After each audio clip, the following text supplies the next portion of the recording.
advertisements on the radio for the new Lexus will go from 0 to 100 in 2.3 seconds. Who's going so fast? Where are you going that you need a car that will go 100 miles an hour in a second? Because we can. Faster. So what's the upside of it? We have amazing innovation, amazing technology, amazing medicine, because we're never satisfied with what is. Okay, but take that natural desire and translate it into a relationship. What does that mean? We're all doomed? You're really exciting, you're really attractive, I really enjoy being with you, I really love you, but I don't know, 30 years later, you're still lovely and I still love you, but like, could we not pretend that this is like the same feeling from, when we first met? How's that? How would it be possible? So perhaps one of the psychological benefits that God gives us with this mitzvah is not because you're in a bad mood or you're stressed out or you're angry or you had a fight or you're overwhelmed or your crazy's going on at work. Therefore, you're like, okay, I need my space over here. And then the other person's a little bit hurt or a little rejected or a little bit like, why is this about, why can't you separate your personal life and your... No. What if there is a separation in a relationship, a pause, because it's divinely orchestrated. It's a divine commandment. What does that mean? If someone would entertain doing that, that there's a third partner in this relationship. It's not just me and you, my soul, my body, your body. There's a triangle here. At the top is our Creator that created our mind, body, and soul. And God says, you know what? I'm going to impose myself, if you will allow me, because we're all given free choice, and we could say, you know what, God? But we could also say, you know what, God? You're the designer, you're the programmer, you think this is a good system? Let me get it a spin, let me see what happens. So what happens if you have a couple that loves each other and has a really busy, hectic, stressful life? Tons of activities, tons of social obligations, tons of financial obligations, and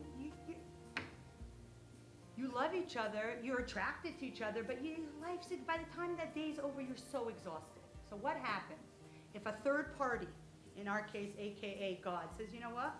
Hands off, talk, communicate, do not touch each other for this duration. What's going to happen at the end of this time? Doesn't matter what is on your schedule, what is on your calendar, what you got going on.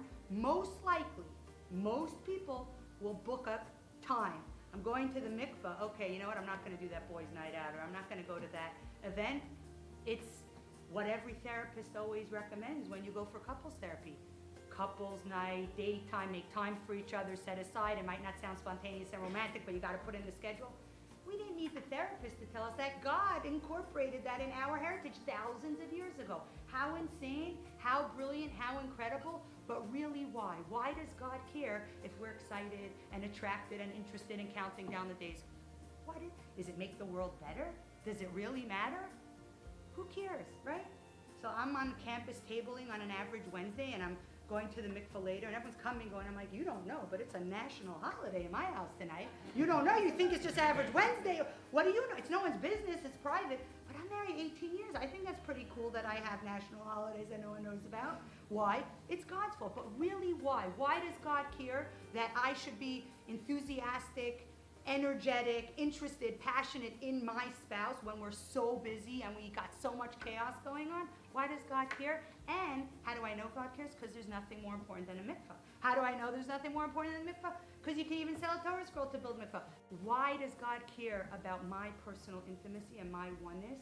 Because there is nothing more important in God's eyes and in God's vision for making our world heaven on earth, or a happier, better, peaceful world, than every single home, every single family unit, every single couple being as connected, loving, warm, united, and harmonious as possible.